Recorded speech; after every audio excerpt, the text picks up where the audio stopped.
wa ala alihi wa sahbihi wa mawalah wa la hawla wa la quwata illa billahi wa ba'd. Kita lanjutkan kembali kajian tafsir. Kita masih membahas surah Al-Imran dan kita masih meneruskan ayat yang selanjutnya. A'udzubillahi minasyaitonir rajim. Bismillahirrahmanirrahim. Ha antum haula'i hajajtum fima lakum bihi ilmun falima tuhajuna fima laysa lakum bihi ilmun wallahu ya'lamu wa antum la ta'lamun.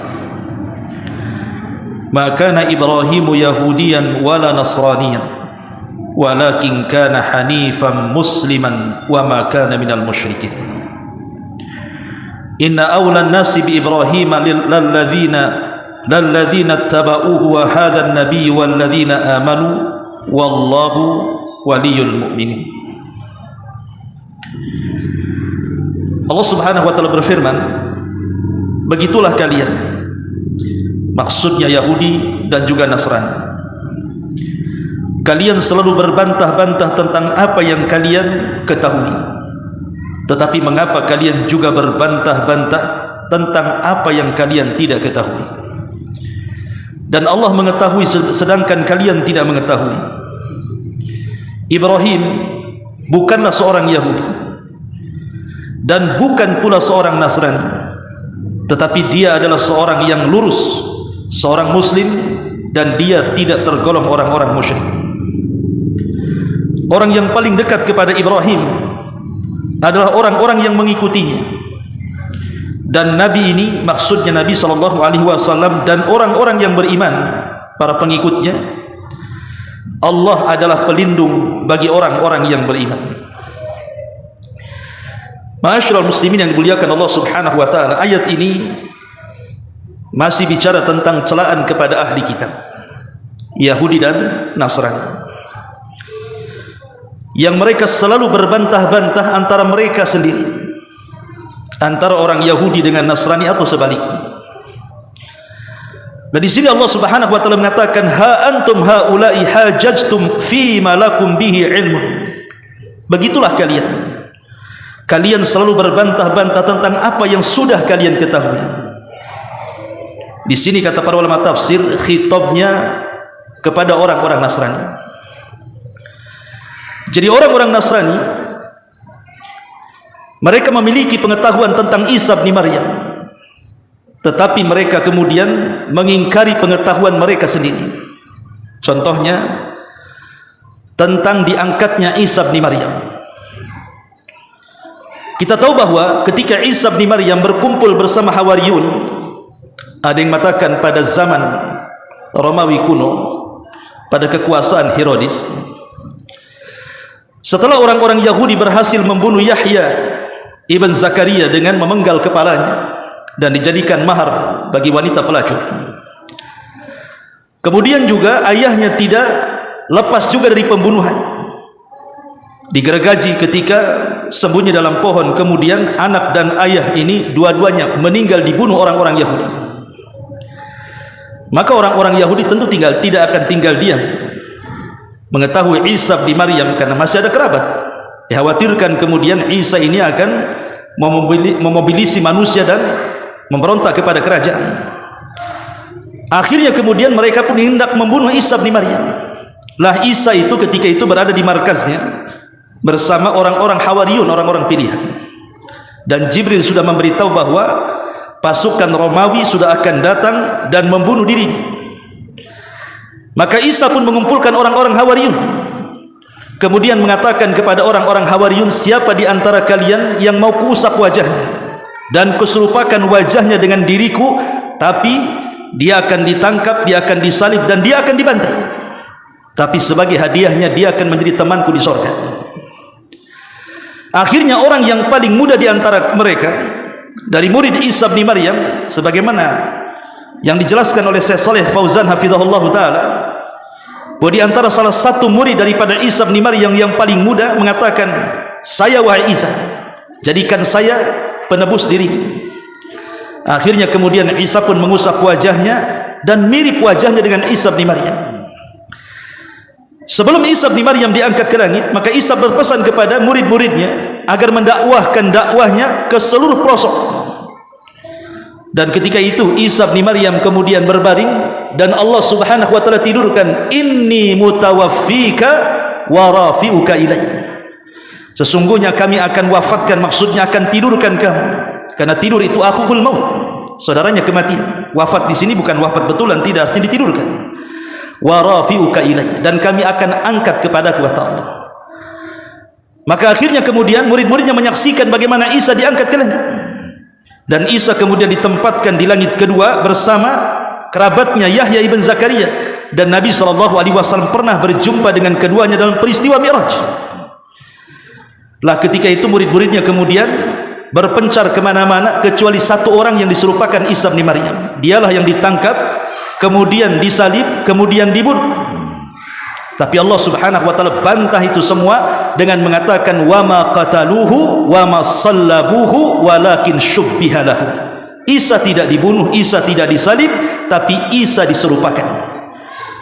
Bahkan dalam ayat selanjutnya bal rafa'ahu Allahu ila sama. Bahkan Isa diangkat ke langit. Ma'asyiral muslimin, akhirnya kemudian orang-orang Yahudi ini menangkap orang serupaan Isa. Dialah akhirnya yang disalib. Orang-orang Nasrani itu tahu bahwa Isa tidak dibunuh. Orang Nasrani tahu bahwa Isa tidak dibunuh. Kenapa? Karena Isa sudah bicara kepada murid-murid Hawariyun bahwa ada orang yang diserupakan, dan tentunya murid-murid Isa akan memberitahu yang lainnya, kan begitu, bahwa Isa tidak mati dan tidak dibunuh. Yang dibunuh itu yang diserupakan. Artinya orang-orang Nasrani punya pengetahuan itu. Tapi mereka sampai hari ini terkena syubhat orang-orang Yahudi menganggap Isa itu tetap mati dalam tiang saliban. Di sini Allah Subhanahu wa taala katakan ha antum hajajtum fi malakum bihi ilm. Begitulah kalian berbantah-bantah tentang apa yang kalian ketahui. Kalian sudah tahu Isa itu tidak mati, tapi kalian katakan Isa mati di tiang saliban. Ini khitab kepada orang-orang Nasrani. Kemudian Allah lanjutkan ayatnya, falima tuhajuna fi ma laisa lakum bihi ilm. Tetapi mengapa kalian juga berbantah-bantah soal apa yang kalian tidak ketahui? Ini khitabnya kepada orang Yahudi. Kalau pertama khitabnya kepada Nasrani, yang kedua ini khitabnya kepada orang-orang Yahudi. Artinya bahwa ketika orang-orang Yahudi mengklaim bahwa Ibrahim nabi mereka, dan Nasrani juga mengklaim Ibrahim nabi mereka, sementara Ibrahim itu lebih dulu diutus, Taurat dan Injil ini belakangan, macam mana kemudian agama Nasrani dan agama Yahudi belakangan datang, Ibrahim itu lebih dahulu, mengklaim bahwa Ibrahim nabi mereka? Mana akal kalian? Berarti kalian berbantah-bantah sesuatu yang tidak ada pengetahuan bagi kalian. Dan Allah ya'lam wa antum la ta'lamu. Allah itu maha mengetahui dan kalian tidak tahu. Allah itu maha mengetahui yang telah, yang sedang, dan yang akan datang. Bahkan Allah maha mengetahui sesuatu yang mustahil terjadi. Kalau terjadi Allah tahu. Itulah Allah Subhanahu wa ta'ala. Apa maksudnya? Kalau kita mengatakan Allah tahu yang telah, paham kita. Yang sedang, paham kita. Yang akan datang, paham kita. Sekarang bagaimana Allah mengetahui sesuatu yang mustahil terjadi? Kalau terjadi Allah tahu. Contohnya adalah orang-orang kafir yang masuk neraka. Orang-orang yang masuk neraka dari kalangan orang-orang kafir, tentu mereka mustahil akan keluar dari neraka. Wa ma hum bi kharijina minha. Mereka tidak mungkin keluar dari neraka. Kalau sudah masuk neraka tidak mungkin keluar orang kafir itu. Tetapi kemudian Allah Subhanahu wa taala mengatakan apa? Di dalam Al-Qur'anul Karim, kalau seandainya mereka dikembalikan ke dunia, lau ruddu la adu lima nuhu anhu. Kalau seandainya mereka dikembalikan ke dunia, tentu mereka akan melakukan kekafiran lagi. Orang yang keluar dari neraka kembali ke dunia, mustahil, dunianya sudah hancur. Tapi kalau itu terjadi, seandainya Allah ciptakan lagi dunia, kemudian orang-orang kafir yang masuk neraka itu dikembalikan ke dunia, tentu mereka akan kembali kepada kekufuran. Inilah jawaban dari sebuah pertanyaan yang selalu jadi syubhat di pikiran antum semuanya. Macam mana Allah Subhanahu wa taala mengekalkan orang kafir dengan dosa yang tidak lama di dunia? Coba bayangkan, ada orang kafir itu mungkin usianya di 20 tahun dia meninggal. atau di usia 30 tahun dia meninggal. Orang kafir nih, di usia 20 tahun dia meninggal, kalau dia masuk neraka dikekalkan di dalamnya. Mana keadilannya? Masa dosa 20 tahun dikekalkan di neraka? Kan adilnya tidak ada di sini. Maka jawabannya, sebab Allah Maha mengetahui sesuatu yang mustahil terjadi. Kalau terjadi Allah tahu. Karena orang-orang kafir ini kalau dikembalikan ke dunia pasti kafir lagi, makanya dikekalkan di neraka. Itulah jawabannya ya. Di sini Allah Subhanahu wa taala mengatakan wallahu ya'lam wa antum la ta'lamun. Kemudian Allah Subhanahu wa taala menegaskan lagi, maka Ibrahimu yahudiyan wala nasraniyan. Ibrahim itu bukan Yahudi, Ibrahim juga bukan Nasrani, walakin kana hanifan, dia adalah seorang yang lurus, musliman, dan seorang muslim, wa ma kana minal musyrikin, dan dia tidak tergolong orang-orang musyrik. Sekarang kalian wahai orang-orang Nasrani, kalau mengaku bahwa Ibrahim nabi kalian, hei orang-orang Yahudi, kalau mengaku Ibrahim nabi kalian, harusnya agama kalian di atas tauhid. Kenapa agama kalian di atas kesyirikan? Nasrani menganggap Isa itu anak Tuhan, satu di antara 3 Tuhan, bahkan lebih ekstrim daripada itu, menganggap Isa adalah Tuhan. Yahudi menganggap Uzair itu anak Allah. Wa qalatil yahud Uzair ibnullah, wa qalatin nasara al-masih ibnullah, dzalika qauluhum bi afwahihim yudhahiuna qaulal ladzina kafaru. Ucapan mereka itu mirip dengan ucapan orang-orang kafir musyrik yang mengatakan malaikat-malaikat itu banatullah, anak-anak putri Allah. Macam mana kemudian mengklaim bahwa Ibrahim nabi kalian sementara Ibrahim itu tidak pernah melakukan kesyirikan? Ibrahim itu agamanya tauhid, tidak pernah mengkultuskan nabinya. Kita orang Islam tidak pernah mengutuskan Nabi kita Muhammad sallallahu alaihi wasallam. Makanya Rasul mengatakan la tutruni kama ataratin nasara Isa bin Maryam, innama ana abdun faqulu Abdullah wa rasul. Jangan kalian ekstrim seperti orang-orang Nasrani yang mengatakan Isa bin Maryam itu putra Allah, tapi katakan saya itu hamba Allah dan Rasul. Begitulah agama yang lurus, agama yang tidak menyekutukan Allah. Makanya kemudian Allah katakan inna aulan nas bi Ibrahim, orang yang paling dekat kepada Ibrahim lalladzina tabauhu, adalah orang-orang yang mengikutinya. Siapa yang mengikutinya? Nabi kita Muhammad sallallahu alaihi wasallam, wa hadzan nabi walladzina amanu, dan orang-orang yang mengikuti Nabi. Kita umat Islam, kita umat Islam yang paling berhak mengklaim. Ketika orang-orang Nasrani mengklaim Ibrahim nabi mereka, Yahudi mengklaim nabi mereka, Islam juga mengklaim bahwa Ibrahim itu adalah nabi kita juga, karena agama kita mengikuti agama Ibrahim. Pengklaiman bisa saja kalian lakukan, tetapi burhan itu harus ada, bukti itu harus ada. Karena pengklaiman tanpa dalil itu, kata ulama syair mengatakan adiyah itu ya angan-angan saja. Kullu yadda'in waslan bil laila wal laila la tukir waslan bidzaka. Semua orang mengaku cinta dan mengatakan saya kekasihnya Laila, tapi si Laila berlepas diri dari cintanya. Silakan kalian mengaku, tapi buktilah yang akan memutuskannya. Dan Islam adalah bukti bahwa agama tauhid, agama yang tidak menyerukan kesyirikan, itulah agama Ibrahim. Sementara kalian Nasrani menyembah Isa bin Maryam dan Yahudi menyembah Uzair ibnullah. Hanya semata-mata Uzair itu hafal Taurat, kalian sembah. Jadi ketika Bukhtun Nasr itu satu di antara 4 raja yang pernah menguasai dunia. Al-Imam Qatadah seorang ahli tafsir mengatakan raja yang pernah menguasai dunia itu 4, 2 mukmin dan 2 kafir. Yang mukmin Dzulqarnain dan juga Nabi Allah Sulaiman, dan yang kafir Namrud dan Bukhtun Nasr. Bukhtun Nasr itu raja Babil. Pernah satu hari mereka datang dengan pasukan yang sangat besar, kemudian menghancurkan Palestina sehancur-hancurnya, bahkan membumi hanguskan orang-orang Yahudi, perempuan dan anak-anaknya dijadikan budak, dibawa ke Irak, dan laki-lakinya dibantai. Sehingga kemudian sebagian mereka akhirnya harus hijrah meminta suaka ke beberapa negara, salah satunya ya ke Madinah ya. Jadi ada seorang nabi namanya Uzair.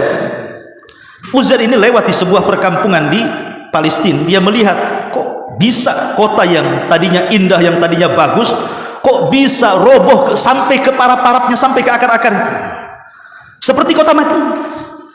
Akhirnya kemudian Uzair ini merenung dan mengatakan kaifa yuhyi hadhillah ba'da mautiha. Macam mana Allah bisa membangun kembali kota yang sudah hancur ini? Maka Allah Subhanahu wa taala ala kulli syai'in qadir, ikhwan, atas segala sesuatu maha mampu. Maka fa amatahu Allahu mi'ata amin. Uzair pun ditidurkan 1 abad, 100 tahun. Ketika dia kemudian meletakkan makanan di samping dan minumannya, kemudian keledainya ditambatkan, dia pun tidur. 1 abad dia tidur. Setelah 1 abad dia bangun, makanannya nggak berubah, minumannya nggak berubah, keledainya yang mati. Ya 100 tahun diikat gak dikasih makan, ya matilah, tinggal tulang-tulangnya saja. Jadi Uzair bangun. Ketika bangun, Allah Subhanahu wa ta'ala memperlihatkan kekuasaannya. Tiba-tiba keledai yang sudah tulang belulang itu terangkai kembali. Entah dari mana dagingnya tiba-tiba menempel kembali tulangnya. Akhirnya betullah keledai itu menjadi keledai asli. Tiba-tiba berteriak seolah kiamat akan dibangkitkan. Maka di situ Allah ingin menunjukkan kalau keledai yang sudah mati saja Allah sanggup membangkitkan, macam mana pula kota, bagi Allah itu mudah. Maka Uzair melihat kota itu sudah ramai kembali, dan Allah Maha Kuasa. Dari situlah ketika Bukhtun Nasr menyerang Palestina, kan papan Taurat itu hilang, entah di mana, terkubur ataukah memang sudah dihancurkan, wallahu a'lam. Akhirnya kemudian Allah ilhamkan kepada Uzair, hafal Taurat dia di kepalanya. Disitulah Uzair mengajarkan Taurat. Akhirnya orang-orang Yahudi menganggap Uzair itu putra Allah. Musa saja tidak hafal Taurat, kok Uzair bisa hafal Taurat? Kalau bukan anak Allah, anak siapa? Akhirnya sejak itulah Yahudi menganggap Uzair itu anak Allah. Dan Allah katakan dalam surah At-Taubah, wa qalatil yahud Uzair ibnullah. Kalau hanya semata-mata menghafal Taurat kemudian orang dituhankan, umat Islam banyak yang menghafal Quran, kenapa tidak dituhankan? Si Musa kecil aja hafal Quran. Tak kita katakan dia anak Allah? Ya anak bapaknya lah kan gitu. Dari sini kita tahu bahwa agama yang betul-betul mengajarkan tauhid hanyalah Islam. Selain Islam itu semua di atas kekufuran dan kesyirikan. Padahal ahli kitab itu kan yang paling dekat dengan kebenaran, ikhwan. Kalau yang paling dekat dengan kebenaran karena mereka diberikan kitab Taurat dan Injil serta Zabur, macam mana selain daripada mereka? Majusi, Hindu, Buddha dan yang semacamnya. Tentu lebih di atas kesyirikan lagi. Maka agama yang betul-betul mengikuti Ibrahim hanyalah Islam. Makanya Allah mengatakan, inna awlan nas bi Ibrahim lalladzina taba'u wa hadzan nabiy walladzina amanu wallahu waliyul mu'minin. Orang-orang yang paling dekat kepada Ibrahim ialah orang-orang yang mengikutinya, dan inilah maksudnya Nabi Muhammad SAW. Dan orang-orang yang beriman, mereka lah orang yang berhak mengikuti Ibrahim, dan Allah pelindung bagi orang-orang yang beriman. Wallahu a'lam bishawab. Ini yang bisa disampaikan, mudah-mudahan manfaatnya. Subhanaka wa bihamdika, asyhadu an la ilaha illa anta, astaghfiruka wa atubu ilaik. Allahu taala alam. Assalamualaikum warahmatullahi wabarakatuh.